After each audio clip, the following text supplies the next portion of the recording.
If you are a fan of the Dive Bar Rockstar podcast and would like to help support the show, there's a great way that you can do that and start a new fashion trend. We have a new merchandise page on the website which features t-shirts and hoodies that are available for sale on Amazon. Just click on merchandise in the top menu and all of the links will be there, or go directly to divebarrockstar.com/merchandise. Get started early on your Christmas shopping at divebarrockstar.com.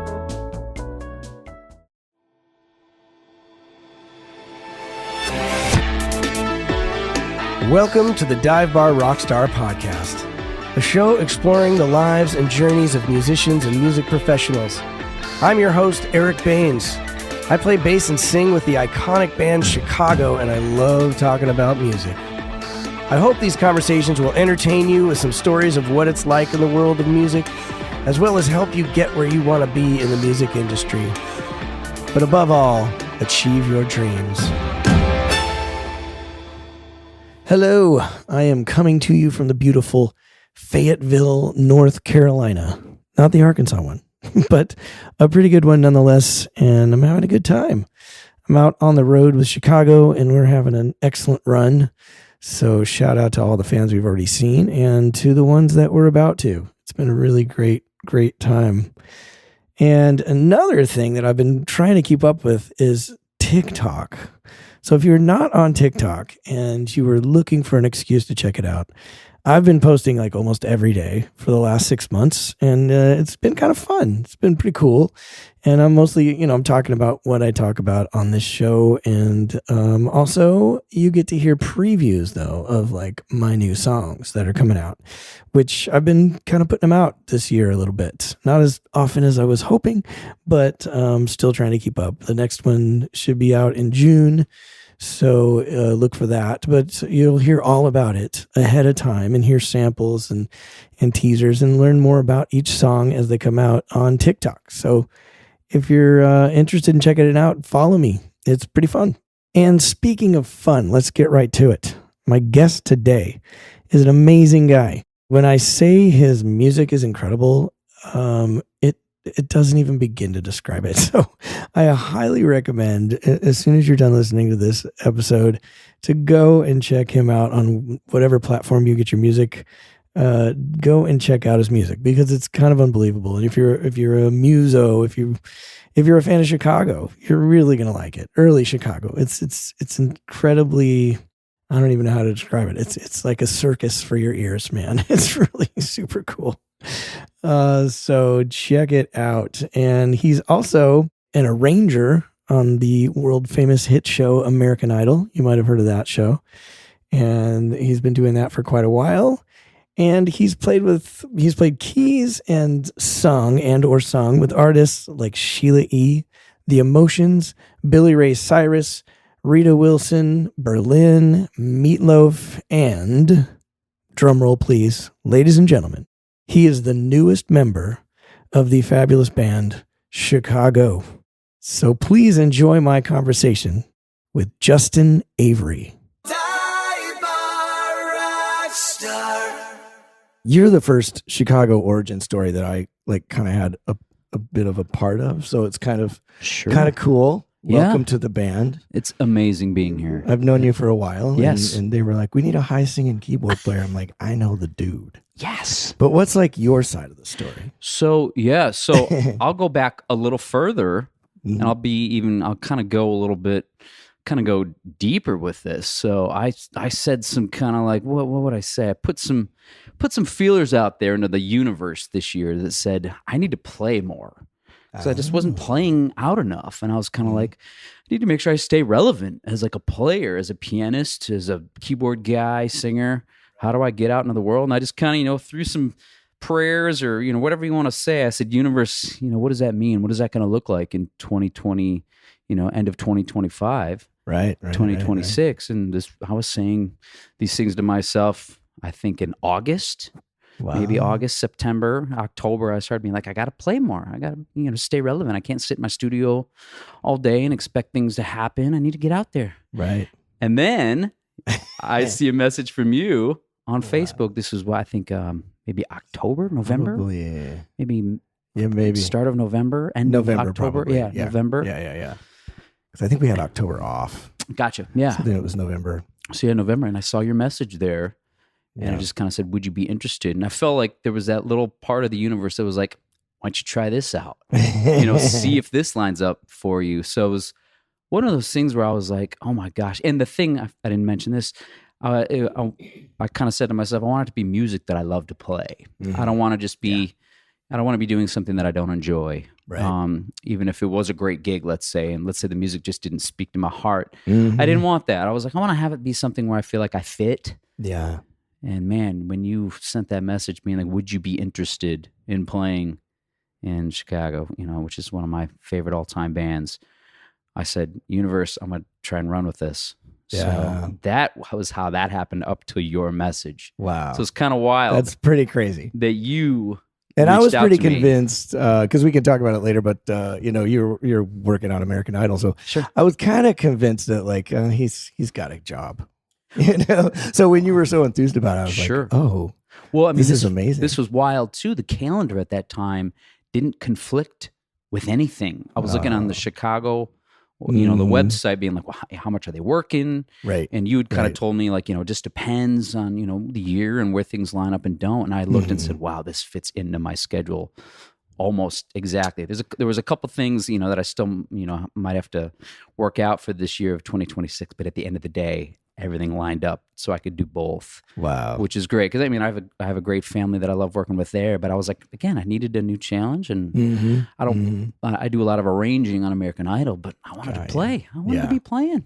Right. Yeah. So, man, so far. Well, you haven't been fired yet. Yeah, not yet. Yeah, it's coming later. Maybe tonight. You just keep doing what you're doing. I think everyone's pretty happy. Oh, good. And it sounds like the fans are pretty happy too. And that's like kind of an interesting thing about this as a player versus playing for an artist. Sure. Like you kind of are the artist. So there's like this whole other set of people that I feel, anyways, not everybody, but I kind of feel like I need to please, or at least consider. When I first got here, I was more nervous about the fans almost than like. I mean, I'm pretty sure I can do the show. I've done all kinds of shows, but like are the fans gonna dig it? Are they gonna be mad? You know what I mean? Yeah, absolutely. So having their approval, I think it seems to me like you do. I hope so. I mean, again, the legacy of music is so, revered. Is that a good word? Like, yeah. So it's just like stepping into any kind of situation where you feel like you have to lift up and keep that upheld. Right. I think you're right. It can be a little nerve-wracking where it's not about you. It's about like, how do these people that have kept this band going and supported this band all these years, how do you make them happy and make sure you're there? So and people have seen the show that like, they've seen the show like hundreds of times. Some of them, what I mean? And there's like, they've seen every different version of the band, and I'm like, oh, it gets it's nerve wracking for me. Like every time something happens and I have to, like Robert leaving last year, it was like, I'm starting to sing his songs and I'm like, oh man, people are going to hate it. Are they going to like it? You know what I mean? Right. I'm with you. Well, I've had those feelings and I haven't been here long, but every show I still have that little bit, I haven't settled in as much as I'd like because I'm seeing these cities for the first time with this band. So it's the same thing. Right. It's like, I want to make sure they just love what we're doing and represent the music. So I feel you. I'm still kind of like, oh, I hope they like this one. But and on your chair, it's like Bill Champlin, Lou Pardini, Lauren Gold. Yeah. It's big shoes. Yes. Huge shoes. So it was nerve wracking. I remember doing the first couple of shows being like, am I going to wake up from this dream that's happening? Just kind of holding on for dear life, making sure. Again, I represented the music as much as I could. Yeah. And I don't know about you. I mean, sometimes, singing these songs, for me, I'm not a guy that can do sound alikes. Like I'm not good at, I kind of have my thing and I try and stick to it and do what I can. Right. So I'm always nervous to put my thing over a song that's already so classic. So, that's a hard kind of thing. I understand why people would want to hear the OG kind of sounds and phrasing. Yeah. And sometimes I just completely go off the rails. I'm like, I don't even remember what it is on stage right now.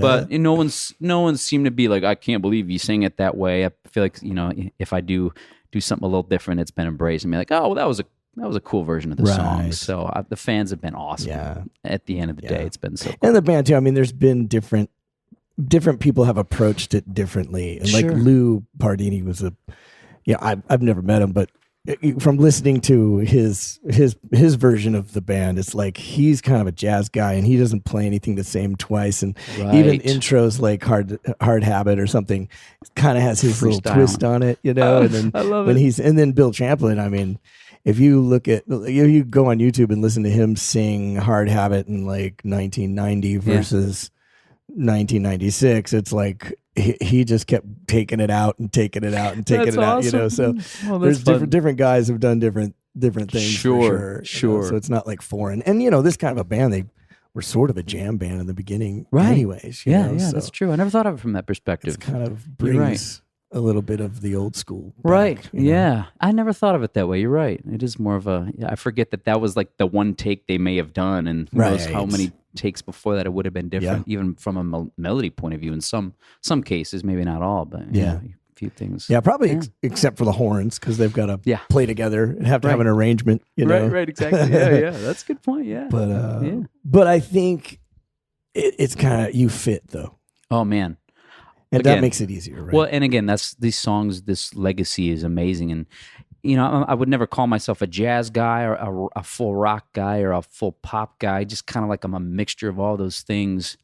You know, I would never claim to be an owner of any of them, but a lover of all of them. So I feel like that's why this band is so great, and maybe so far I feel like I'm like, this is my place, you know, because all those coming together in this band, I feel like is what this band is. So, yeah. So, man, but I feel like love it. For me, it's like when I first played the music, I was like, oh, I just get to be me, and it makes sense. You know? Yes. Yeah. I feel like completely agree. I feel like you're kind of there too. Yeah, I feel like I still get to be me and play this stuff. It's not like an effort to. Sure. You know, I don't know. Like I'm not being myself while I'm playing these songs. Yes. Right. And I think, again, going back to my little thing, it's like I want it to be music that I resonate with, that when I play it, I'm like, this is the best. Yeah. And I'm still kind of freaking out, man. And on stage, I'm like, I can't believe I'm playing this song right now. Oh, it took me a good 2.5 years of just like, I can't believe it. And then anytime I had a family show up or old friends, it would just like, I would bust out, like I'd just be like crying on stage. I did. I had a couple moments in Vegas during Hard Habit, actually. It was, the ballads will get you, man. Yeah, man. Where I was on stage being like, this is just amazing that I'm playing this. I had a freak out moment. And I was like, I should make sure I get the changes right here while I'm crying, half crying. I know. There. It's amazing. I know. It's amazing. Yeah. I had the same kind of thing. I've always said that's like, if you're going to be a professional musician, you don't have the luxury of like choosing music you like all the time. Yeah. Sometimes. But you get to a certain point in your career and your life, and you're just like, gosh, I just wish that I could go out and do something I care about, like you're talking about. You know? Absolutely. So this kind of came at me at the same sort of point. Of like, I get to play as I'm learning the songs. I'm bawling because I'm like, right. I get to play Surgeon every night. I remember the one song that hit me kind of heavy was, of all songs, was "Call on Me." Oh yeah. I just remember that song being like so strange, just harmonically right out the gate, where I'm like, you got to be kidding me! I get to play this song. Like, this song is crazy. Just the intro alone, I'm like, how many keys are we in? And like, how wild that now this is a song I get to play consistently. That was one of those moments where I'm like, wow. This is some stuff like musically that, I love. I love those kind of things that take those musical risks. So maybe that was it too. I was like, I want to play stuff that's just got that's got more edge to it. I didn't want to get stuck into a scenario where I wasn't playing things that, tried to push me. Yeah. So gosh, I got my wish. Dude. I got my wish, man. It's so amazing, cool. isn't it? It's the coolest. It's amazing. Yeah. So I don't usually do this right away off the bat, but we got to talk about your music because I had no idea. I'm sorry about that. I should have listened to you like a long time ago when these records came out in 2015, 2016, 2017. Yeah. But I did a deep dive last night, and it's a little bit unreal. I'm a little taken aback of like. I so appreciate that. Coming from you. Speaking of musical risks and like harmonic craziness. Sure. Man, I have to hand it to you. I didn't know whether to be happy about it or even just sad. I'm like, how how does nobody know this? Oh, you know, man, and I'm looking that at means a lot. about your Spotify numbers, and I'm just like, Oh no, this is wrong, man. I didn't even know I was on Spotify. I should check that out. Yeah. But it's just insanely good. So I so appreciate let's that. talk about that like right off the bat. Sure. I love it. Like I guess it's like World in a Suitcase. Yes, World in a Suitcase. Yep. So how did all that come about? So I was in a band called Population Game, and we came to LA from we were all in college. We were a college band that was called Doc Brown back in college. We all moved to LA cool. and played from 2005 to 2010. And, we're taking a shot at just figuring out who we were. And, it kind of ran its course. We were all doing different things and involved with so many different kinds of music and different, I guess everyone was getting dragged by different tours and different people, whether big or small. And it just became hard to manage at one point. I remember halfway through, and I had all these songs that I had written. And I had just this backlog of songs. And I'm like, well, I need to really do something with these songs that we're not doing as a band. Yeah. So World in a Suitcase came about where I was like, I started charting out all my songs. And I think it ended up being somewhere close to like, once I did all the charts, it was like 52 songs. Jeez. And I was like, well, we should rehearse these. And Joe, my buddy, was like, yeah, let's do them all. Let's see how many we can do. He was always egging me on to do that. So I'm like, all right, let's do it. So I spent a few weeks making charts, and we went in the studio, and God bless Jevin, the drummer. He's the one that had to be on point. He played 52 songs in like 3 days or 4 days. And I kind of was like, well, I got to do something with all these songs. So I started kind of putting together an idea. I'm like, well, World in a Suitcase. I love vintage suitcases. Each vintage suitcase will represent like a different record and like a different kind of genre that represents this music that I'm writing and making. And so it was just a labor of love, to like a reason to just make music and to try and get all this music produced and get it out. So that's kind of where it started. So my buddy kind of egged me on to do it. He's like, let's do all of it. Like, don't do one record, do 7 records. I'm like, all right. So and these songs are not 2.5 minute pop songs. Yes, there's some weird. I mean, there's some weird ones. It's some heavy stuff. Yeah, there's that like a lot of. I think a lot of the Queen influence went into some of them, man. So it's a lot of weird kind of movements and different things. I wrote down it was like Jellyfish, Queen, Supertramp, and Meatloaf all in one. Sure, absolutely. That's a great way to put it. Yeah. So after we recorded those basic tracks, I just started trying to finish them, from a production point of view, and learning a lot in the way. It's so funny listening to even the first record now. I'm like, wow, why did I do that? You get better as a producer, and you get better. Your ears just grow when you learn and produce more music. Yeah. It's just been so much fun. And sadly, I have so much music I still have to get out. Jeez. But it sometimes takes a back seat to work in and just trying to keep the old boat floating. But there's nothing more fun than making music. So that's kind of where that started. So you produced it all? My buddy Josh Humphrey helped me produce the first record. Gotcha. He was a huge help with that. And which one was first? Over was, I think, the first record. Oh, okay. Gotcha. And it's more fun, a little more funky, a little more soulful. And then the Careless was a little bit more of a rock kind of opera, the second album. Then the third album kind of combines rock and funk and soul and all that, kind of a mixture of all that.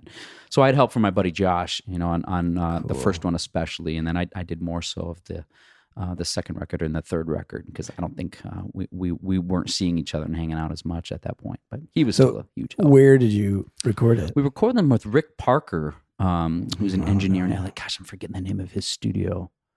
But we did a bunch of those songs in his studio, 52. Did you have like a whole rhythm section do it? Yes. Yep. And I had it's so funny, all my boys from the band, essentially Population Game, Brett Farkas and Jevin Hunter played as the rhythm section in those sessions. So it was Population Game essentially. Yeah. But it was just like, hey, here's all these songs that we're not doing, at the time. And we had our own things we were trying to get off the ground. And so they all helped me get it together. And I just remember them. They were just so amazing.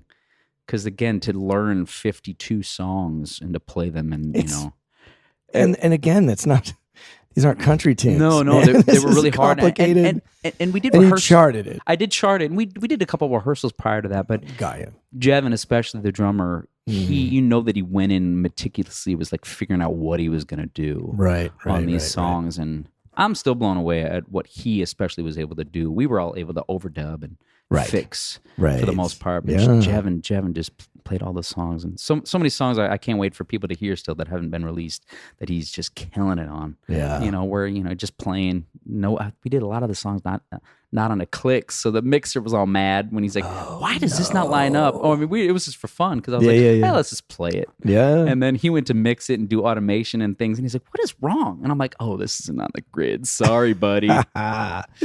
So we got mad, that's like the engineer in my head's like, "Oh no," but then the player in me is like, "Oh, that's so cool." You know? Yes, but I'm so anal about the grid. I know, right? Exactly. So a lot of the songs were like that, but at the end of the day, yeah, it was all my buds making those songs. So still so many songs. I can't wait to release all the other songs that haven't been released. It's insane. Like that you have more of this coming out of your brain. I'm so excited. Someday somebody will hear them. Maybe I'll release them when I'm 70 or something like that. Yeah. Once I give myself more time to do it. And hey, man, again, kudos to you for releasing music every month. You know, you've inspired me to be like, I got to get on my stuff. Yeah, start to get more music out there. You know, I'm already seeing.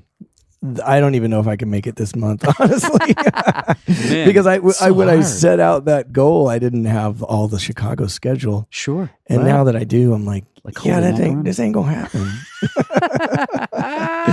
But I'm gonna give it a shot. I mean, I'll have something maybe by the beginning of April. So I don't know. We have 6 weeks off. I'm going to try to get ahead of the game. I love it. So I can keep doing it. But that process is great. Something I need to learn from is just to be consistent when it comes to just releasing music. Just so there's music that isn't 20 years old that I'm trying to release that is, you know, maybe outdated, you know, from even just a production point of view. Not that the songs wouldn't maybe stand up, but yeah.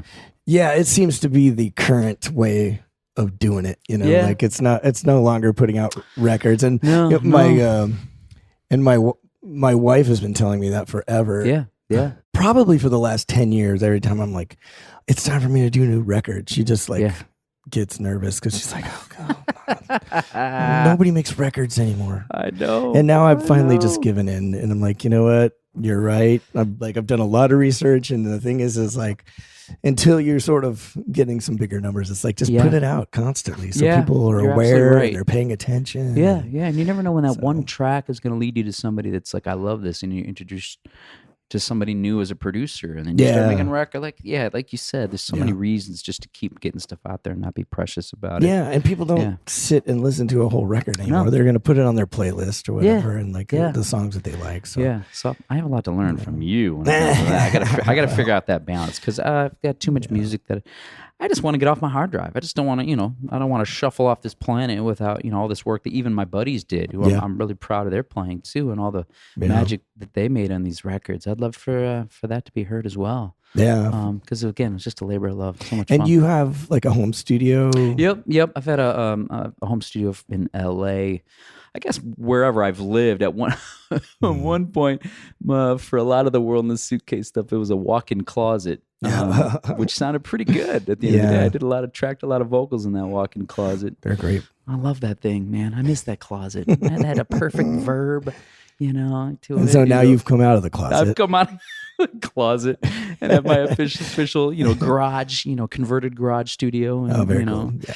In the old, that's awesome. In the old back. So you can do, it's complicated and it requires musicians, but at the same time, you're probably a good programmer of drums or whatever. You know, you can just start cranking them out. Yes. So there's been a funny. Not to change the subject on artists too. Like I was proud of this moment. My buddy and I did an alias project called Number Cruncher, and it was during COVID, and COVID was kicking away, and we reached out to a publishing buddy who's always been real nice to us, and always been like, why don't you guys throw me some new stuff? And he said, well, we need some kind of rock and roll, gritty, just kind of fun, hooky songs. And it was COVID, so you couldn't see anybody. So I'm like, well, let me program everything. Yeah.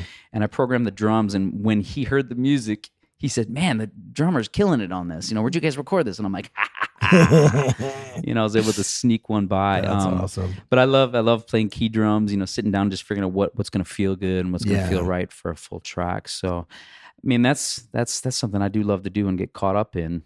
Just sitting in the studio making music sometimes. Me you know, too. by myself, which can be a slippery slope because you're like, oh man, I need to get something done today. You know, I can't play key drums for 6 hours straight, but I do. Sometimes. Yes, you can. Trust me. But yeah, so anyway, long story short, like having that having the access to produce a lot over the last few years and having time in the studio has been a huge, you know, like just a learning curve as a producer. Yeah. I mean, I feel like the stuff I produced 10 years ago is not even close to the stuff that I'm able to do now, you know, just because I understand what it means and how to be a better producer. And it just takes time just to figure out what that means, you know? Yeah. And I never understood that when I was younger. You know, I thought producing was just making great music, but you realize that there's like a whole different third dimension that you have to figure out there too, from a mixing perspective and where things all go, the technical. when. Yeah. Where, what parts of this frequency spectrum you're taking up, and there's a lot. There's a whole bunch of stuff you learn over the years. So still learning every day. Jeez. Now you have resources like YouTube. You can sit there and learn everything. You know? It's wild. So it's a lot better now. But yeah, I've probably pulled my hair out for 30 years to get good at it. You know. Yes, absolutely. I went to school for playing music, not for recording and all that stuff. Although you know, I've been in studios since I was like 14. But you know, but all the technical stuff someone else did for so long. Absolutely. Yeah. You don't realize like how much goes into figuring out what that means. Yeah. And how long it can take to figure out. Like some tracks just will never get there. And you're like, why does this track still sound terrible? And it's just because, you know, some of those frequencies just weren't lining up. Exactly. You know? Learning curve. I know. But anyway, so fun. Yeah. But and there's also the process of making it part of your creative process instead of getting in the way of creating, you know what I mean? It's like going from like trying to get that drum part right to like frequencies and listening differently and like it's not creative. You know, it's more like science. Very much. Versus, you know, I think, you're just so right. It's like you got to get it to that place where the studio is your instrument. Yeah. You know what I mean? Yes, absolutely. That's a great point. Yeah. Because that can get old sitting there trying to figure out how to make the kick drum sound good for an hour. God. Like, I wish I could call someone and just do this for me. But then you learn a little bit, you know, along the way, and then you're like, ooh, then you learn how to get good kick drums and where to find them and how to make it pop in your tracks. So it's painful, but you know, I think it's worth it sometimes, you know. Yeah. Maybe half the time, you know. So 3 seconds. Tell me about that song. Wow. Okay, so it's an insanely cool song. So this song was written. So I got a text from my roommate in college. This is probably when I was. I can't remember. I'm gonna mess this up. Maybe I was 27 years old, something like that. And I got a text from my roommate in college, and it said that Kyle passed away last night. Now, Kyle was his best friend who I knew from high school. Oh, man. And I'd forgotten what he had had. It's been so long. I feel bad that I don't know these details anymore. But Kyle had passed away, and that text came from him. Well, my brother's name is Kyle. Oh, whoa. And so when he sent the text, my brother lived at home where my roommate Will had lived. Mm-hmm. And so for those 3 seconds, I thought my brother had passed away, and he was telling me. Whoa. And I didn't know how he knew or what it meant. Right. And I just obviously my stomach dropped, and I went, what the, you know, I freaked out. And then it hit me. He's talking about his best friend, Kyle. And so I was like, oh, I was like, and not that it wasn't still a horrible thing. Right. Will was dealing with his best friend dying, but to know that my brother was okay. So that song came out of that. I remember writing that and just being like, 3 seconds went by, 3 seconds of time. My brother was gone, but now he's alive. You know, that was kind of the idea about like where that all came from. Wow. And so that was just a heavy song. I remember just it hitting me pretty heavy, that whole thing. Yeah. And Joe, the bass player, is also playing drums on that track. He was killing it on the drums on that one. Oh, man. 3 seconds went by.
crazy stuff about your music. I mean, you're an arranger. We'll get into that too, but like the arrangements are insane. So you've got good songs, but then you're just, it's like the seasoning that you've put on these songs is just unreal. There's just so much going on. It's super fun. It's definitely an overload of information. I mean, somebody told me and I feel like I'm getting better at this as I'm getting older, but I was never very subtractive when it came to producing. Yeah. I was like, what more can we add? What more bell? Can we add some bells here? Right. So at one point it can be a lot. I remember somebody listening to my thing being like, wow, this is a lot of information coming at me in one song.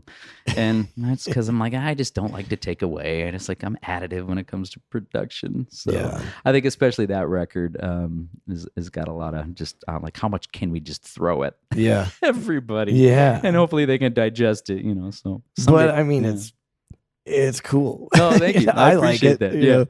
And Faster and Faster is another one where it's like, it seems like a simple song, but then it's like the arrangement is just so insane. It's so cool. But I mean, I love it. I mean, they just don't. People don't make music like that. Sure. I hate to sound like an old guy, but no. It's like.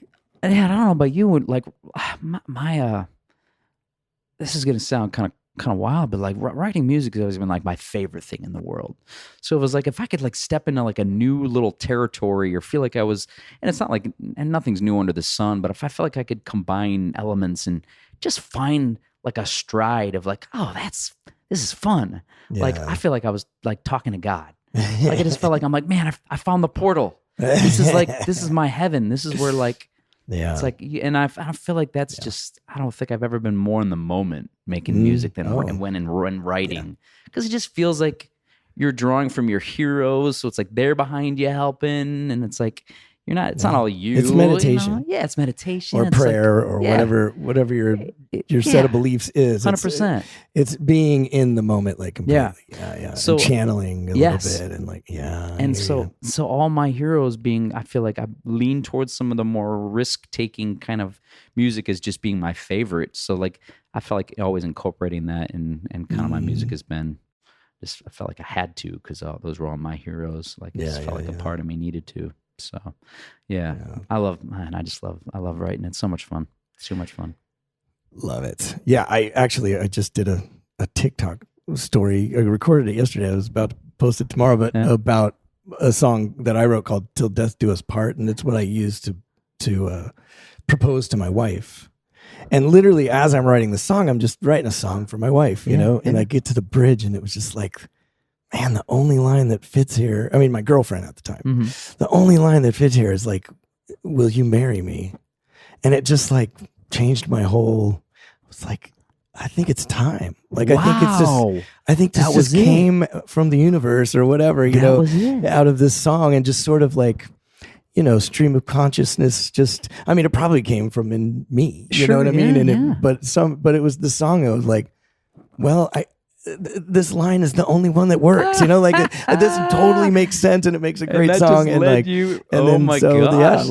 like maybe I secretly recorded that vocal, and I love it.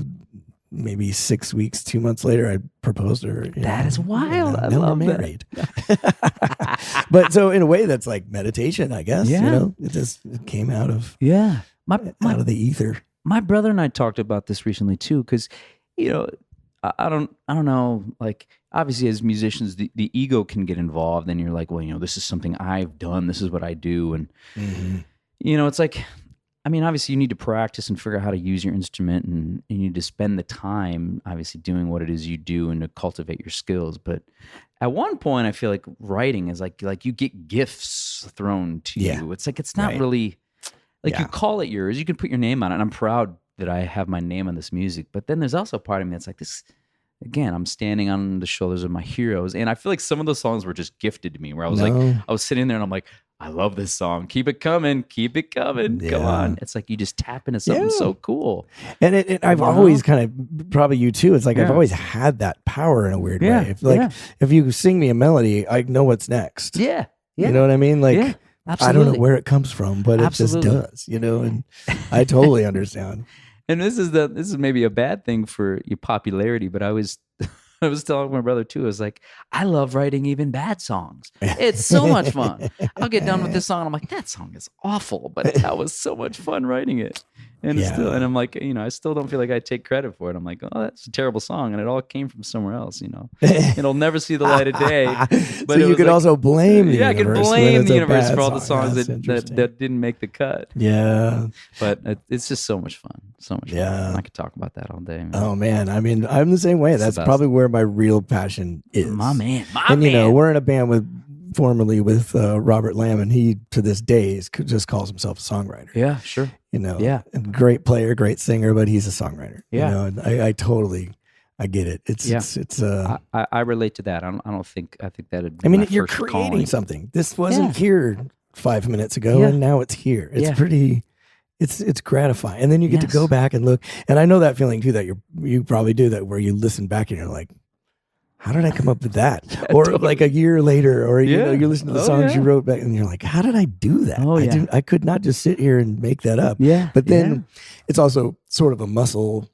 Yeah, and once you start doing it, it's like, well, I can just sit here and make this stuff up, can I? You know what I mean? Yeah. Well, I don't know how you feel too. It's like I go through genres of just like I can listen back and know what my influences were based on. Yeah, for sure. It's like that's what's fun too. Is I've written music lately that have like a completely different genre than any of the stuff that would have been on World in a Suitcase. It's a little, it's not quite as wild, but it might be, it's just like a whole different influence. And I'm like, wow, this is so fun that you go through these phases too, where you tap into new parts of, your creativity. Well, you were talking about subtracting, and like, that's kind of the theme of my new thing I'm working on now is like, it's like a keyboard sound and bass and drums and a guitar part, and just sing. Yeah. You know what I mean? Yes. Make it about the vocal, make it about the song. Yeah. And like, I'm just taking things out. And on the last song I just released, I had programmed real drums, like with samples. And I was like, I don't think that's better. Just turn it out. Turn it off. Yeah. So it's mostly percussion and just some samples. See, that's amazing. Yeah. That's great. So I think that's another thing as you get older too. It's like, I think so. Maybe we just get tired of writing so many parts. I was like, I don't want this to take all day. How can I make this easier? I'm just getting lazy as I go. Exactly. That's funny. But okay, so we have to talk about one more song, which blew my mind. I was sitting here in tears listening to it, and it's Famous in the Bars. Because this is called the Dive Bar Rockstar, the podcast. After an album that I made and a song that was the title track, because it was the same sort of vibe as like, it's sort of supposed to be tongue in cheek when I do it. Mine's a much lighter version than yours, but hey, everyone has their place where they get to be famous. Sure. You know what I mean? Absolutely. And yours is Famous in the Bars. I just heard somebody on TikTok, they were a dive bar superstar. I'm like, that is great. And the reason I did this is because at the time, for years, I couldn't. No, nobody seemed to have had that idea. Like I would Google it. Right. That's why I called this podcast that, because it was the only title that nobody else had come out with. I was like, did I have an original thought in my life? That's amazing. I love that. But you have a different take on it. Right. And it's a ballad and it's beautiful. Right. Tell me about that. So the song is actually about my dad, but obviously, I mean, I took it and ran with it because it can relate to so many things. So my dad was a musician in the 70s. He played guitar. And he toured the country playing in more of like a review show where it's like, it wasn't just a band. He was in like a band where you have like three beautiful singers up front. My mom was one of the singers, dancers. Wow. And then you had like a front man. So it's kind of like a review show where they dance and sing and do a thing. So it was way different than like just your normal kind of a band thing. It was a show essentially. Right. That's what my dad was exposed to in the 70s. And they toured this thing, and my mom and him had adventures all through their 20s. Had a great time. So then he became a club owner in 1980. And he owned Dill's Old Town Saloon up in northern Michigan for 20 years. Wow. And I got to see so much music come through there, and that's what made me fall in love with music. Not just my mom and dad playing it, but that he brought tons of music into this nightclub. It's amazing. It was the best childhood ever. I'm a spoiled child. It was the greatest childhood. So I get to be in the band the last year. I'm 20 years old, and I get to be in the band that I watched for 20 years. And he ends up selling the nightclub the next year. He's like, I'm not going to keep doing this. I've come to the end of the rope. Time to sell this nightclub. He becomes a stockbroker because he loves numbers. My dad's a real smart guy. That helps if you're owning a bar. Yeah. That's where a lot of people think, I could own a bar. No, you can't. unless you're good with numbers. Exactly. And my dad's a real smart guy. He was always really dedicated to just figuring things out. And if he had a challenge, he would take it. It's one thing I love about my dad. He never backed away from a challenge. He would just figure out how to get through it. And I was always amazed. It never got him down. Like, how am I going to do this? He just started walking in that direction. Well, we got to do this first, I guess. And so he becomes a stockbroker. And it was amazing because he came at a hard time. 9/11 happened just a few months after he, I think, got certified. Oh my gosh. And so the economy goes to a weird spot. Mm-hmm. And so it's hard for him to just kind of get traction because, things are a little strange after 9/11 in 2001. And then, he starts getting traction after a few years, 5 years later, and then 6 years later. And then the housing market in 2007 goes crazy. He gets let go from his job there. And so it's just like, man, he's just trying to get on top of things. And I just remember just jabbering with him, and we were just talking about, we'd go out and still hang and at different bars around town, and he knew everybody in town, and he knew so many people. And I just remember we went somewhere, and this is 10 years probably after he'd sold his nightclub. We just went somewhere, and I saw him talk to 12 people in the nightclub, and we were walking out. He's like, "Well, I'm still famous in the bars." He said it to me, and I just went like, "Oh, like, well, how can you not run with that title?" Because it was a thing too where my dad's life revolved around people. And I realized that he, as much as he was having a harder time getting traction in this whole new thing, he kind of was just this loved person with all these best friends, so to speak. Somebody said, "Larry, you have more best friends than anybody I know." And I realized how happy my dad was just as a human because he had so many friends and people that he connected with on a daily basis. So that was kind of the thing behind that song that meant a lot, is that my dad was happy, and he's always been really happy because I think he just surrounds himself with friends. And that's what Famous in the Bars was kind of about when it came to his life. I know that's a long explanation for that. I know, song. I love it. But then I felt like it related so much to anybody who's trying to go out and make ends meet, and taking a shot at the title. Yeah. I related it being in LA because at that time I hadn't been able to do a whole lot of things that I felt like were taking off. Like I felt like I was struggling then in LA, just trying to make things work. Yeah. And so writing a song about like, hey, when I go home to Michigan, I can still show up and play, and people know me there, and people respect me there, and and I'm loved there. I know I can always go home. So it's kind of a song about you can always go home too. So anyway, that kind of encapsulates all those ideas. So mostly about my dad, but also about me too. That I can always go home. I can always go play at the bar. I would probably be pretty damn happy there too. I've seen so much. I love those days. I lost some touch. I changed some way. A lucky man, 100 fans, they were all I'd want or need.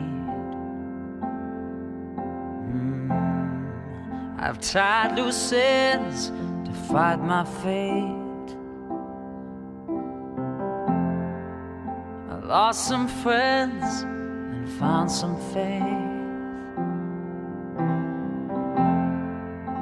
I changed my life. I saw a different light. 'Cause this is where I had to be.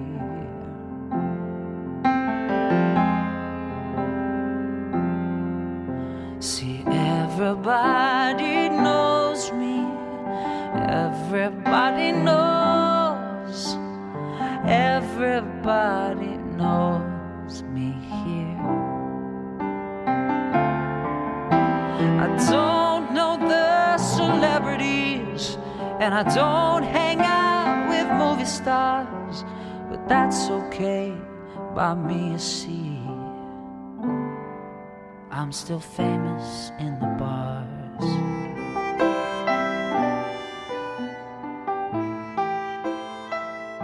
Man, I mean that's a gift too. Yeah. Yeah. I don't know that I have that. How do you- I mean, I don't know. I mean, I got to LA and I was just like, this is my new home. Like, this is it. Sure. But it's a struggle every day, kind of on every level as a musician there. Yeah, absolutely. But you kind of get used to it, and I did, and take pride in it after a while. I'm like, I live in LA. It's hard. Yeah, absolutely. Yeah, it's ridiculous. And I survive it every day. And every month somehow I pay the rent. That's a huge thing. Pat on the back. Tons of people that I always reach out to, they're always like, man, you're living the dream out there. And I'm like, if only you knew what the dream looked like on a daily basis. Because, I mean, you know more than anybody that, playing music can be hard. If you don't love it, you're not. Or if you don't have any alternative, which is kind of me. It's like I can't. Oh, me too. Yeah. There's nothing else I could. Yeah, no one would pay me to do anything else. Exactly. Can I work in your teeth today, sir? Yeah. I'm with you. Yeah, I was going to do this since the day I was born. Yeah, me too, man. And I think you have to have that, or it's not worth it. I think so. You can't put up with it all. No, I don't think so. And I love it. I feel bad because sometimes I feel like my daughters, I don't push them into it. I don't expose them to a lot of it because I'm like, don't do this, don't do this, don't do this. Yeah. Because I know how hard it is, But they're going to end up doing what they want anyway, probably. Right. At some point. And the more you push them anywhere, or the more you push them away, the stronger they're going to push back, probably. Exactly. Yeah, exactly. Yeah. I know I'm fully prepared. Like, my kid is already just singing, and he puts on shows for us all the time. And, he loves coming to see the band. I love it, man. He grew up. I mean, he was 1 years old when he first went to his first concert. I was with Dwight Yoakam. Amazing. He's just grown up around it. So I'm preparing myself, but at least I know what to do. You know what I mean? If he wants to be a lawyer, I can't really help you, but go to school, Right, exactly. No, I would be amazed if they went into music too, my kids. But living that life is hard. Yeah, absolutely. Yeah. But it's doable. Yeah, I think even today, it's like, well, if you have your skills to a certain degree, I mean, you could play weddings and make a living. Yeah, you know what absolutely. I mean? So there's if you really love music that much. I think so, yeah. Like you obviously extra diversified the fact that you can sing and play is huge. Yeah, for sure. I'm like, that's another reason why I would have never gotten a call for this probably, because I'm able to do two things. Yeah, that's happened a couple times in my life. Yeah, and some one funny story about that I can tell you later. But not on the podcast. Oh no, I can't. I'll tell you that now. Well, real quick. So I always remember. So my buddy, Wes, Wes Quave, he texts me and he's like, hey, Sheila E., he worked with Sheila E. quite a bit. And he's like, Sheila E. is looking for a girl singer, who can sing all these high harmonies and a keyboard player. She kind of wants to find a girl keyboard player that sings all the high harmonies. And he's like, I thought of you. Because you sing like a girl sometimes, or all the time, or you can if you want to. Exactly. And I'm like, yes, guilty. I was like, please put my name in that hat. Right. And I remember I was able to work with Sheila for a few years. That's awesome. But it was funny. But that was the only reason I got the call. I was like, who can sound like a girl, sing high harmonies, and can play keyboards? Yeah, especially if you're a high tenor. Like it's rare and needed everywhere. Sure, yeah. I mean, people need a voice that can be obviously versatile. So it helps that I've been able to access that. So thank God. Yeah. And like the fact that you can sing these songs. Yeah. And you fucking kill them. Sorry, and it's kind of a short list, really, of like singing people who really play and really sing bass. Yes. Like it's a surprisingly short list. Yes, very much. So I was happy to be on it enough to be in the mix. Heck what I mean? Man. Heck yeah. Kudos to you, dude. Killer. Well, thank you. I mean, it's interesting because I don't love being both. Maybe you have the same. Like, if I'm a much better singer when I'm not playing bass, I'm a much better bass player when I'm not singing. Oh yeah. And so for a long time, I didn't tell anybody I could sing in certain situations, and I also kept that for my music. Sure. You know what I mean? Yeah, Like, no, I'm a singer on my stuff. Yeah, I can sing, but like, sure, I don't want to work too hard. Well, that's the thing too. I mean, I don't know how you feel. Like, I remember doing original music back in the day. I hated I would wait in the car as people were coming to my show because I didn't want to. I would talk and I'd lose my voice talking to all my friends for an hour before the show started, screaming over the music that was currently playing. Right. And I remember then I get on stage and I'm like, damn, my voice is already tired and I need to be able to sing, the best that I can. And I'd sit in my car and watch all my friends go by into the club. And I remember sitting there being like, this is so dumb. Dude, Like, I wish I could just be a keyboard player, I just want to hang out. And so there's a different pressure. I feel like taking care of the voice is hard. It's hard. We shouldn't even be doing this right now. We shouldn't be doing this right now.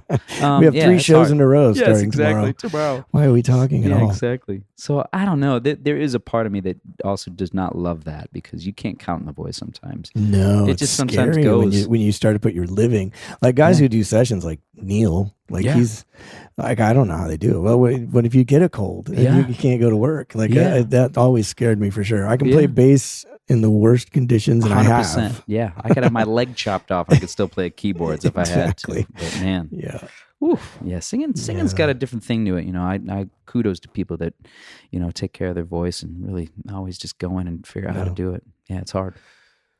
Well, welcome to the camp. It's a thing for sure. Exactly. I mean, I'm happy now because I'm singing things that are more in my range. Sure. Yeah. Like when I was doing a live again, and it's kind of high, and I definitely have to take care of myself for that. Sure. Yeah. But singing all the Robert stuff and Bill Champlin, Terry Kath stuff, it's kind of in my wheelhouse. Right. So right. I don't feel like I have to take that good of care, and especially Terry Kath or Bill Champlin, like. It's a little better if I'm a little tired because it's like a scruffy thing. You know what I mean? It works perfectly. Yeah. You should sleep a little less tonight. So it's more authentic tomorrow. Like, I'm going to kill it tomorrow. It's going to be great. Like, who is that? Who is that guy? Listen to all that grit. I love it. But it's true, man. It's a lifestyle. I'm always like, the less I sing, the more I can drink. Yeah. Exactly. Yeah. Yes. 100% there.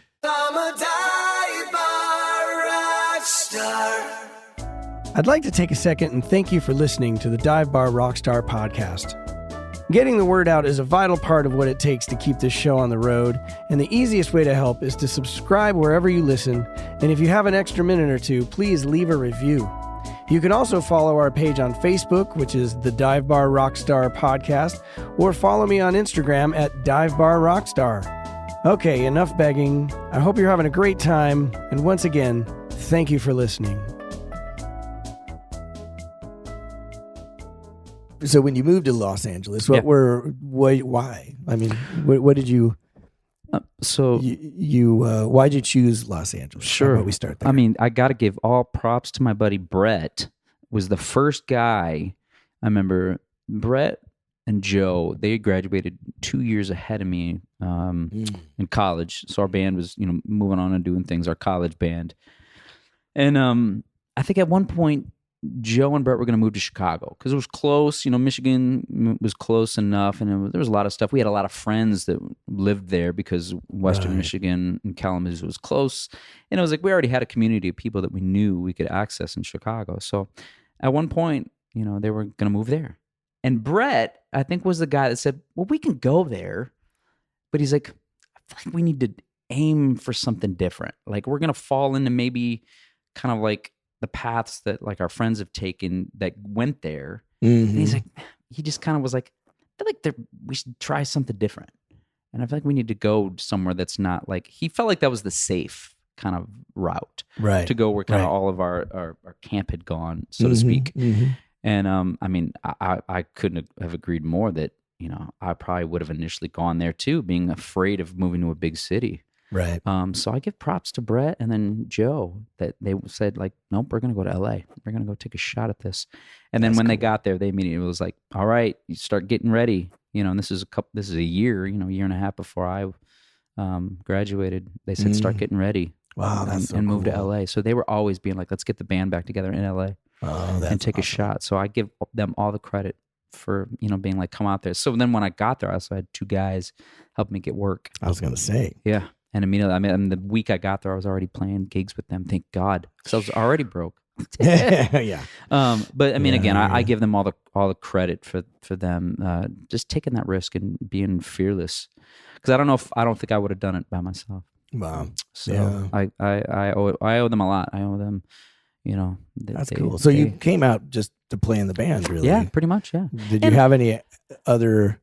Did you picture a time when there wasn't a band? And absolutely. Like, I still want to be a keyboard player. 100%. Yeah, 100%. I mean, I loved being like a front man in the band. That was always a fun thing. But I think I loved the music side more than being a front man, so to speak. Being a front man was cool when I did it, and there's no kind of rush that's quite like that, but that rush is, 1 hour a week. And I hated everything else leading up to it, like promoting shows. I was not good at that kind of stuff. That was not a gift. Yeah. And like jabbering with people, being the front man off the stage was not a gift. And it showed. I think the band knew it. They're like, Justin doesn't know what to do off the stage, And guilty, I didn't. And still looking back, and I would have done things a lot different.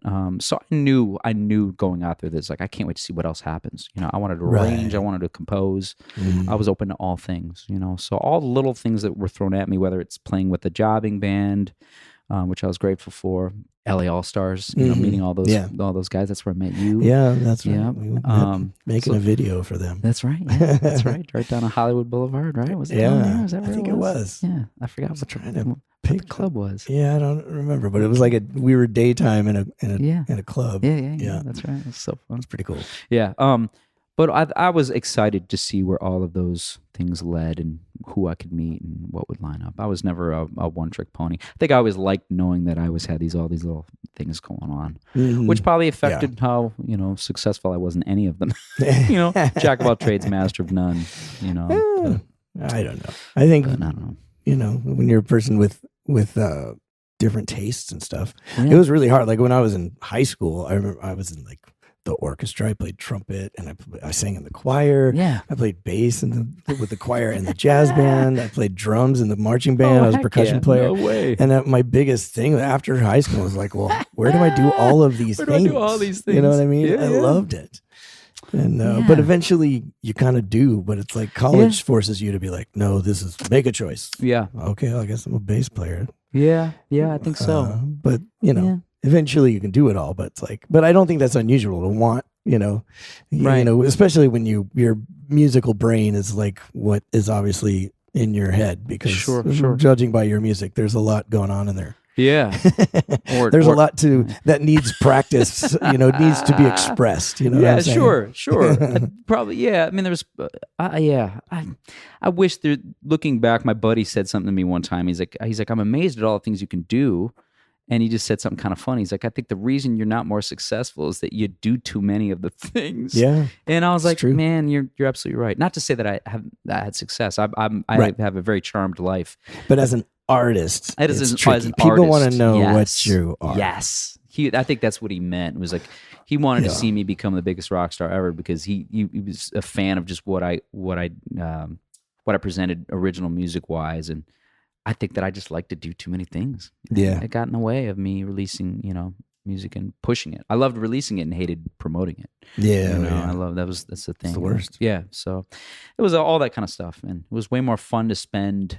I always told my buddy Brett, it was way more fun to spend 90% of my time, 95% of my time making music, either for someone else or for whatever it was, as opposed to spending 10% doing music and 90% promoting. And I was like, that's the only way I'm going to go. Really is the formula for success, unfortunately. Yeah, and you have to be, music business is, God, it's music and business. And I was just not business oriented. If I'd gone back to being 25 years old again, I would have learned how to make 50% of me business and 50% of me music. Yeah. If I wanted that to be a success story.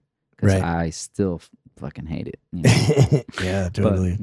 But, so I'm blabbering about that. But it's interesting because I'm putting out music too. And this time around, I'm like, I ain't spending anything on this music because I have a studio. Yeah. So I can sit there and do it. And I've got friends who play, like Ray Eastlost played on this last one, and Tony played on the first one I put out, and he's on another one. I got Carlos on another one. Amazing. So, Amazing. And then my buddy Chad Wright played drums on a few of these songs. Awesome. And so, when I can get them to do favors, or we can trade, or I can slip them a little bit of money, I do. But I'm like, I'm going to sit here and mix this thing. I'm going to produce it all myself, because it's just not, if I'm going to spend money, it's going to be on promotion. Yeah, 100%. Yeah. Yeah, so and that's just the awful part of what we do. It is tough. It is tough. Just feeling like you're facing this hill that you got to climb up. Yeah, it's tough. With all and the then when the road out. gig comes up, or American Idol. Let's talk about that. It's Yeah. like, oh, that's money. Yeah. So I'm going to put my stuff aside again because I Yes. got to go make the money. you Yeah. know? Yeah. Sort It's of hard. It's hard. Yeah. The balance act is impossible. Yeah. And then, like you trying to live a family life in and around Yeah, being then an add being an family. artist, being an Forget it. artist, and then being a working musician. It's impossible. It really is. It If is you pull it impossible. off, then Yeah. you're in the I don't top think I'm pulling it off. 0.5%. You have to. I need to talk to you. How do I pull it off? Well, Eric? I don't know. You You probably like are you're on pulling it paper. It's just, off. different people in your lives have different opinions. Yes, very much, very much. Yeah, but it's hard. I mean, and my wife and my kids know what I do and know what happens on a daily basis in my life. But I know it's hard on them. Yeah. It's tough what I do because then, I don't know about you, but sometimes I'm in the clouds thinking about music and thinking about stuff that's not related to me being present for my family. So man. they can be rough. Well, especially if it's your living, because like I don't have a day off per se, because I got to figure out how I'm going to pay the rent. And then I've got to, even now it's like I've got a great job, but who knows how long that lasts. And, things can change in a heartbeat in this business. So you're always it's like thinking ahead. I'm putting out my own music to try to just get that happening a little bit better. So at least I don't have to rely on one thing. And, Yeah, man. it never ends. It's Never like- ends. Yeah. And if I don't do something in the day, it don't get done. Yeah. Like there's no one standing over me going, hey, it's Like, time hey, to go do that. Right. Like, where are the papers? Go make a TikTok. Yeah. No, it's all on me. You don't So- have a boss. You don't have a boss standing over your Exactly. shoulders. Yeah. It's all on you. Yeah, that So accountability it makes is it tough. hard to be present sometimes because I can't stop my brain. I'm thinking about all the stuff I'm not doing while I'm standing here doing this. Preaching to the choir, preaching, man. Yeah. It's hard. It's a hard So balance. tell me about American Idol a little bit. What was your role on that, or what is your role on that show? So this show has been incredible. So I got a call from Chris Pooley's been the MD for the last 9 years, I think, since the show moved to ABC. Oh, okay. And I'd worked for him a few years prior, and he's a Michigan dude. So a lot of us Michigan guys, get together and do a chest bump, every once in a while. And so I knew him through the Michigan connections that I had, and my buddy Joe also played on the show for the first season. And they needed a new arranger to come in. For whatever reason. And so Joe kind of threw my name in the hat, said, what about Justin? Justin, can sing and play, and I think he knows how to use a notations, system. They needed somebody that can, use Sibelius or Finale. And I was able to check all those 3 boxes, and they said, well, come on in, let's see what you're made of. And I always remember they do a thing called the Hollywood Week, which was where, and I didn't really understand this at all. You go in, and you had somewhere where like 100 kids. I say kids, contestants. They weren't kids, but you had 100 contestants, and you started rehearsing them at like 10:30 at night. So you wouldn't finish whatever you had to do if especially if you weren't working quickly. You had to rehearse them, and then you would like finish at 4 a.m. And then you had to make sure you notated, you didn't have to be in a notation thing necessarily, but you needed to make sure you wrote on a paper who was who, if it was either a duet or a group number, what the arrangement was. And then you had to perform it that next morning at like 7 a.m.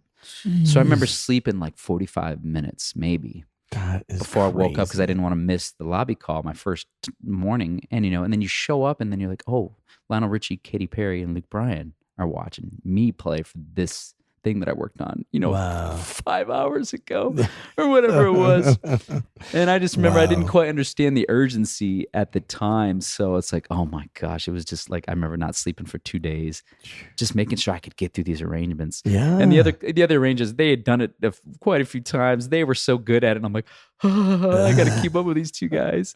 Wow. So it just kicked my butt. And I remember the next year I was like, okay, I got to prepare better for that Hollywood Week next year. Right. But it was an extraordinary experience because you get to see things happen so quickly. Yeah. Like an arrangement that you had written and worked on with a contestant that night, that ended, might have ended rehearsal at 3:34 in the morning. You're watching them rehearse that next morning at 7:30 a.m. Wow. on stage with the band. And so it was really cool to see this kind of turnaround where like this song and arrangement didn't exist, 5 hours ago. Right. And then you see it on stage with a production with lights, the judges, Jeez. and everything. And that was really special to see kind of what a force when you get a great team of people together, how quickly things can move on that show. And so that was really humbling just to see how many people were just great at their jobs, from the lighting people to the video. So it just made me respect the industry. Yeah, watching all of those things come together so quickly, and in an overnight. And it's great scenario. when it's a show that's been running because all those people have been doing it, and it just turns into a machine. And it's amazing. It's like it makes it probably easier on you, even though it's a shock to the system. It's like it's easier because just focus on your job. Right. Yes, exactly. Everyone's going to take care of their yes. Yeah. So that was the shock of getting through the show. And then after that, it was great because then you do more weekly. You're not doing overnight kind of stuff. Yeah. But man, the fun part was, you have a minute 45 to make this song great and to make it pop for the singer. You want the singer to feel comfortable with it. And you got to show, the audience, the viewers, how good the singer is. So how can you make this arrangement the best it is for the singer? Right. Sometimes, I would get a little carried away. I had to make this distinction. I still make this distinction is what is better for the singer and what do I think is a cooler arrangement? Sometimes I'm like, oh, I want to throw this in and I want to throw this in. And then I realize it's just taken away from the singer. Like the bed that I'm creating for the singer. I'm just crapping all over the singer. So it's like I still have to keep myself in check, because sometimes I just do musical things or arrangement things that probably aren't supporting the singer. They're just cool arrangement stuff. So I got to keep myself in check to be like, well, is this serving the singer, for the show? But that's good. It is good. So I constantly have to keep myself in there, because I'm like, oh, we should try this. And sometimes it just doesn't help the singer along. But man, it taught me just how to get to the point quicker. You're not going to do an 8-bar intro. You're not going to do a 4-bar intro. You need to figure out how to do a 1-bar intro to be able to get 145 in, especially if there's really tight time constraints. Yeah. So it made me think different as just an arranger. How can you make the most out of a minute 45? Get to the point. That's so you know cool. what I mean? So it's not to say that all music needs to be like that. Some music needs to simmer and can be 8 minute long arrangement, but it just made me be more purposeful.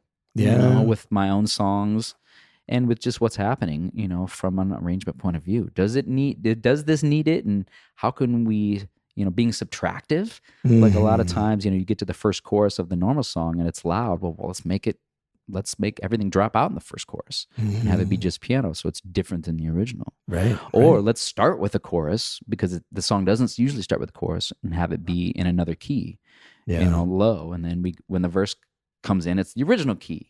So it's like you can find all these cool ways to make someone go, oh, yeah, like I know this song, but I don't know it like this. So always trying to rethink and create something that's just kind of fun and interesting. Yeah. Just kind of keeps you on your toes. And sometimes you try something and everyone's like, no. You'll get a text from somebody being like, fix that. We need to rework this. And I'm like, yeah, sounds good. So sometimes you win, sometimes you lose. Sometimes the thing you think is going to slam just doesn't slam at all. And the thing you weren't excited about, you're like, dang, that thing went really well. Yeah. So it's constantly, once I think I figured it out, the next week presents all these new challenges and I'm like, damn it, I didn't figure it out. But what a great opportunity to learn those things. Oh my gosh. Like just where else would you ever get that? No. You know what I mean? And it made me a better chart writer, because sometimes you don't have a lot of time to explain what you want. Yeah. Or what you don't want to do is have the band go play and then you have to walk on stage and be like, sorry guys, I meant this. Right. So you want to try and put everything in the chart that says this is what the drums play. Not specifically, but might just say halftime drums. If you get to put that into the charts, they're not going to play it. Yeah. So it's like, so you don't want to walk on stage while all the camera crew and everyone's waiting for you to get rehearsal together. You don't want to be the guy being like, sorry guys, or you don't want to have a bunch of wrong chords in there, so we always laugh about how many times we look over our charts to make sure they're right. We'll print them, go back up, look at them, and then we see a huge wrong thing, or the tempo's wrong. All these things, or the song title's wrong, or the contestant name is wrong. Yeah. You just, again, you're a part of that wheel. You don't want to be anybody that's slowing the work down. So great experience. Oh my gosh. I'm so grateful to have been able to do that for the last, this is my 8th season. So wow. That's incredible. Cool. And it was, the show went through COVID. They did Zoom arrangements through COVID. I'm a little bit of a fan, I got to say. Oh man. Because the reboot. Sure. Yeah. The first one was, just to set people up and make fun of them. It was, I know, it was kind of right? had a All cruel that kind of vibe stuff, to it. right? Whereas this is like very feel good, very inspirational Very much. stories, and like Katy Perry. I haven't watched it a whole lot. I haven't had a chance to with Carrie Underwood, but Sure. Katy Perry just had this energy and this Right. encouraging sort of thing. It was like the vibe is way different. It's way cool. Very much, yeah. And great singers. Yeah. Oh my Like- gosh, there's such talented singers on that show. They come in, and I'm sitting there listening to them sing live on television, and I just encourage them. Even next time I see them, I'm like, man, what you're doing is really hard, and Yeah. I'm amazed. I'm like, I couldn't do what you're doing. Yeah. Like I'm in the background just supporting you because you are the girl, you are the man, killing it up there. So just keep doing what you're doing. Try to encourage them to be like, man, you're killing it. Yeah. That's amazing what you're doing right now. You're under a lot of pressure, but you're going up there and delivering. So sometimes just being supportive to them is awesome. But they're so talented, so many talented people, man. It's great. That's cool. It's a lot of That's fun. so fun. Been a real blessing. And all those things you were talking about, like I that's why I like pop music so much, is because you got 3 minutes, Yeah. maybe 4, maybe 5 if you want to be Sure. long-winded. Sure. But like I appreciate the challenge of that. How do you make Gosh. a genius happen in 3.5 minutes? Yeah. You know what I mean? Yeah, absolutely. Not that I ever accomplished that, but you know what I'm saying. Like, Welcome to that club. Well, Yeah. like it's a fun challenge. So Very much, 145 is even, to me, that like kind of turns me on even more. You know what I Right. mean? my buddy Mike, I was giving him a compliment to say, hey man, that 145 felt like 3 minutes. And he's always There like, you saying go, that see? you saying that feels long and boring? I'm like, no. I'm saying it's amazing. It's You like you made that got it feel all in. Yeah, you made it feel like a 3-minute song. And then Yeah. he's always like, yeah, you saying it's boring. I'm like, no. He always says that. But he's really good. All those guys in the show are just genius guys. That's cool. I'm always trying to keep up with their arrangements. Like they're always coming up with such cool stuff. I'm like, man, I got to come up with more cool stuff. Yeah. How do I keep up with these guys? But And also the chart writing too. It's like my biggest pet peeve when I'm just handed a chart. I'm just like, dude, like we're on the bandstand right now. You know what I mean? Yeah. Like make it readable. yeah. Like what's the point of making a chart? It's to communicate how to play something. That's it. yeah. It's not to show off how great you can write things and Right. and have 8 endings and flipping pages and Yeah. it's to make it so that I can play the song. Yeah, You know what I yeah. mean? And I'm a decent reader, but Right. this is ridiculous. Yeah. Yeah. And that's been a skill that I'm always learning something new. Like somebody Yeah. busted me out. It was last year. Not busted me out. But we get made fun of when our charts are wrong too. It's hilarious. yeah. We got a wrong chord, and they're the wow. band. You'll get texts from the band, and you're not even at work yet, and you're like, "Ooh, what's going on with the bridge in this song?" You know, like, "Oh shoot," I know. and you realize you got the wrong changes in there or something. But somebody did a simple thing where it was like, "Hey, I put a bracket in between an 8-bar phrase," because sometimes when I'm reading and I'm on the band stage trying to rock, I take my eyes up and I don't know where the middle of the phrase is. Right, So yeah. they're like, just put a little bracket in the 8-bar. I'm like, oh, Yeah. all right. So I'll do that if there's an 8-bar phrase on one staff. Just put a little 2-bar thing in the middle. Just so they can see where that, 4-bar phrase is. Or I you know? try to keep it like 4 bars per Yes. thing and keep it Exactly. so that it So you starts always in on the here, left. you know? Yeah, exactly. So you things know, like that. or even if help. there's a 5th bar, then add it to this Yes. group here so that Exactly. it still looks like a unit. You Yes, know? precisely. That kind of stuff is huge because, when they're reading, they're like, I don't want to have to decrypt this chart Yeah, exactly. while I'm trying to rock on stage. Yeah. So Yeah. any good, if we can write good charts, they appreciate it. Especially the MD. Chris appreciates it too. We don't want to have to go back and fix a bunch of stuff. Yeah. And that kind of discipline is again, like it's hard to get that. Like, Yeah. Oh my gosh. And still, I mess it up all the time. I think we just recently did a thing in Hawaii in January. And oh man, I had a bunch of V3 charts, version 3 charts, and I was cracking up because I'm like, yikes. a couple too many mistakes in this. Sorry, guys. Yeah. It's pretty funny. So Yeah. trying to make sure you're not wasting time is your Apparently, job. it Just sounds try intense. to get to the point, Yeah. make sure everyone's on the same page, so to speak. It's like I get wanting to have a weekly show, but like it's so intense. Yeah, you it's know, intense, It feels yeah. like it. Yeah. I mean, obviously, it seems like you just get in. Eventually, you get into the Yeah, you pacing, and figure it's it out. not as Yeah. crazy. But man, Yeah, you start to get you figure things out that help work, Yeah. but sometimes you just get thrown curveballs where you got to change a song last minute, and You never know what's going to happen. But yeah, sometimes that'll happen where you just get, that was one fun story I was going to share real quick was I remember they changed a song on us and we rehearsed it real late. It was like midnight. Or whatever, the contestant didn't get back to the studio till late. So it was like, I remember sending the chart at like 1 a.m. or something like that once I finally finished it. And I remember the next morning we had rehearsal at 8 a.m. And I remember all the graphics and everything had been changed to this new song and replicate. So it's like somebody stayed up that night because they didn't get the arrangement approved, until we didn't know what song was going to be until 11 o'clock at night. And the next morning, all the graphics were up and they had this whole thing going on with it and the whole stage design. And I was just like, again, it just gave me an appreciation for just the industry that we live in. I'm very music oriented, but it gave me a little moment to be just like mad respect for anybody that's doing their job in this wild industry of just creation.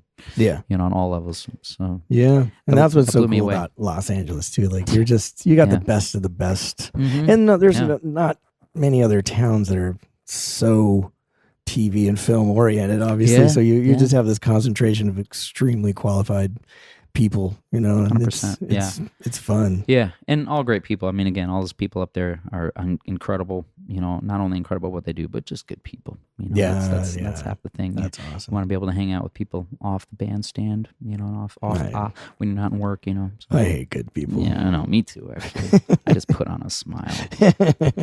Oh, another good person. Good person. Good Lord. Well, I weirdly played one of your charts one time. I did this New Year's Eve with Tara. That's right. I can't remember the name of their band. The Red Hot Band. Yeah, the Red Hot Band. Yeah.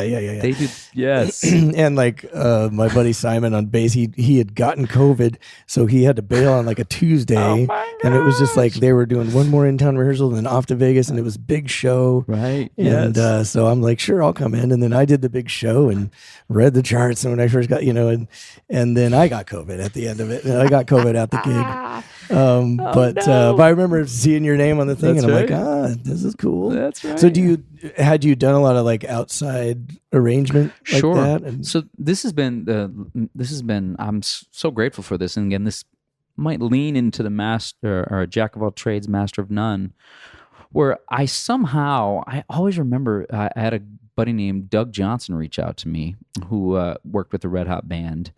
This is 2004, maybe 2006, 2007.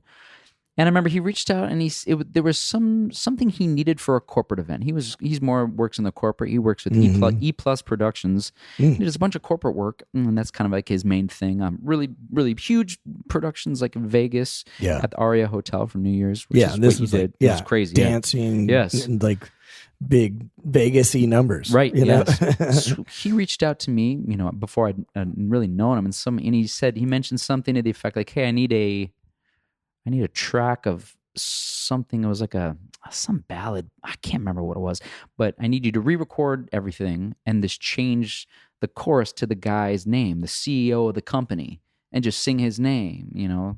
I wish I knew a song because it's for him. And that sounds very corporate. And I just, it was very good. So they're just change the chorus to his name and reproduce the track underneath it. This is before you could find karaoke tracks or anything that worked. So, right. And I remember he asked me, is that something you can do? And I went, yeah, sure. And I was like, oh my gosh, how am I going to do this? And I remember then reproducing the track, and that was the first time I'd produced something that wasn't my own. I was always producing my own music, just doing the best I could. And then I realized, I got to make this sound like that. Yeah. And I feel after that one gig, I did everything I could. It took me so long, and I got paid $100. It took me 4 days to do it because I was terrible at producing. But then I remember he started calling me for all this other stuff and saying, well, I need this, And then, my gosh, I ended up working with him.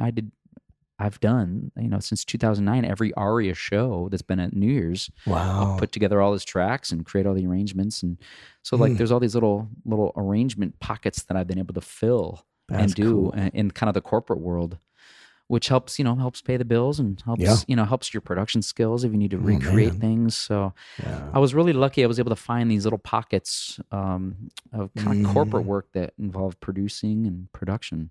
That's so cool. And E Plus Productions was one of them, and I've just been able to branch off and do a bunch of those little things and fill in the gaps. And again, I get to be at home when I do those things. I don't have to go anywhere, So, yeah, that's the best. So, and again, it helps your production skills when you redo something. I used to make karaoke tracks. Oh yeah, and it was awesome. Like the best, because then I'm a songwriter, and at the time I was writing a lot. And oh, you're pitching a song to this artist? Well, I just did his track. I got all the sounds pulled up. Let's just go make it do, 100%. So it just like doing those sound-alikes is like, they're not supposed to call them that anymore, but right. But it's so good for your skills. And just to have, especially if you're doing like Bruno Mars or whatever, it's all about the sounds. Yeah. And that's the time consuming, is just going through sounds, trying to find the sounds. So once you have them and you can put them sort of in a folder, it's like, oh, you're going to pitch to that guy? Oh, I got all it. It's all right here. 100%. Yeah. Yeah. So all the years of doing like the funniest things sometimes. I remember even, I remember remaking, it was, what is it? Like Carmina Burana. It's like I can't remember who that's by. It's a wild, orchestral piece. Oh, wow. With a bunch of choir. Somebody needed a 30-second snippet for like an orchestra that was performing it somewhere. And they're like, well, we can't use the original version. Can you remake it? And I was like, yeah. So I remember just listening to this much being money you got? Yeah, and I was just like, holy cow. And it was only 30 seconds, so it wasn't too crazy. But I remember being like, it's going to cost a little bit more because I have to hire a girl singer to do all the high choir parts. Right. Like the really, really high, soprano screech parts. Come that on, I you can't could do. I tried and failed. But I remember sitting in my room, just creating it and doing it, being like, this is so much fun. And obviously Carmina Burana isn't my wheelhouse musically. I don't even remember who the composer is at the moment, but it was so fun just figuring out how to orchestrate for that. There was a bunch of huge orchestration for it, and then just figuring out the basic harmony for a 30-second clip. And then I had my Carmina Burana template that I could use. It was a huge orchestra and a bunch of stuff that I put together for that, timpanis, and like you said, it gave me a template to work off next time something came down, the pipeline that needed a lot of orchestration. So again, so grateful all the little things I've been able to do. So grateful. Me too. Yeah, very lucky. Me too. Yeah, man. It's like LA is like such a great place for that. Just so much stuff happens there. It's huge. It's 10 million people. Like there's just so many different avenues. If this goes to a dead end, there's other cliques and people that work together, and it's like if you just keep knowing people and meeting people and 100%. gathering people into your Rolodex, you know what I mean? Absolutely. So many opportunities. So many. Yeah. It's a great place. I've said it many times on this podcast. It's like a place where the phone can ring and your life completely changes. Yes. And like there's not a lot of, there's only like, New York, Nashville, LA, those are unique places for that. Well, I'll even say that much. Like there was a moment where I had stopped touring, and we had a young kid when I was my daughter Avery was 2, and we'd gone through. We had just moved, and there was things going on. In 2018, we thought about moving back to Michigan. There was a moment where it's like maybe raising kids in LA isn't the best idea. We had a lot of conversations, and then I think 3 or 4 days later, I got a call from Chris Pooley to do American Idol. Yeah. So even when you try to get out, but it keeps sucking you back in. But I told my wife, I'm like, I have an opportunity to do this. She's like, do it. Yeah. And that's great. And that's been all these. So that was one phone call that, I don't know what would have happened. Maybe we would have never moved back to Michigan at that time or wherever we were thinking about. But yeah, that was one phone call that made a huge difference to be like, this is a reason to stay in LA right now. To follow through with this commitment, at least for, for a couple months. And see where it goes, and it keeps like you said, keeps chugging along. Well, I'm glad you did. I'm glad that you picked up the phone when I called, and I'm glad you're in this band. Boy, am I glad you called, because it's great having you, and it's just so much fun every night. Oh my gosh, I'm glad you're here with us. I am so glad. And I'm glad you were here today to do this podcast with me. I really appreciate it. I am grateful for this. The check's in the mail. Oh yeah, thank you. Well, I have mad respect for you on all levels, as a friend, as a player, as an artist. So I'm honored to sit in this chair and talk about this stuff, my dude. Yeah. Well, thanks for doing it. Yeah, man. Too fun. Woohoo. Too fun is exactly right. And I gotta say, I love working with this guy. We've talked about the hang on this program many times, and I just think that he's such a perfect example of a great vibe and a great hang. And I think you can tell just the positive vibe that he brings to every situation. And if you're a musician who wants to do this for a living, I think you should take note, because this is the perfect example of how to do it. You bring your skills, you bring your knowledge, you bring your preparation, and you bring your attitude, you bring your positivity. It's just as important as the other things for sure. And he just nails it. It's such a pleasure. And I also love that we talked about songwriting, because I'm such a big fan. I love doing it. And I think what I enjoy most about it is that songwriting and creating anything is like a balance between, like we were saying, channeling or like receiving stuff and crafting. Because it's not about not working. You don't just, in my experience anyways, you rarely get a complete song that just shows up. You get an idea and you write it down or you work on it, and then that's the art part. And then the science part comes in, and it's a balance between those two. It's a science to know how to craft a good song and to turn it into something that people are going to want to listen to. So I just love that about songwriting. It's such a balance between art and science, and creativity and math, especially when it comes to the engineering and how to make a kick drum sound good, just like you brought up. It's such an amazing thing. So I hope you enjoyed this. I hope you got something out of it, because I certainly did. What a blast. Thanks, Justin, for doing the show. And I will talk at you guys next time. I'm a dive bar rock star. Wow, you've made it to the end. I'm hoping it's because you completely enjoyed yourself and are now filled with knowledge and inspiration to move forward with your dreams. If that is the case, and you would like to stay informed of new episodes, live events, and general news, please go to divebarrockstar.com and sign up for the mailing list. If you have any questions, comments, corrections, or complaints about anything you hear on the show, please email me at fanmail@divebarrockstar.com, and you may even end up on the show. We at the Dive Bar Rockstar podcast, with all of our hearts, thank you for listening, and remember, it's all about dreams.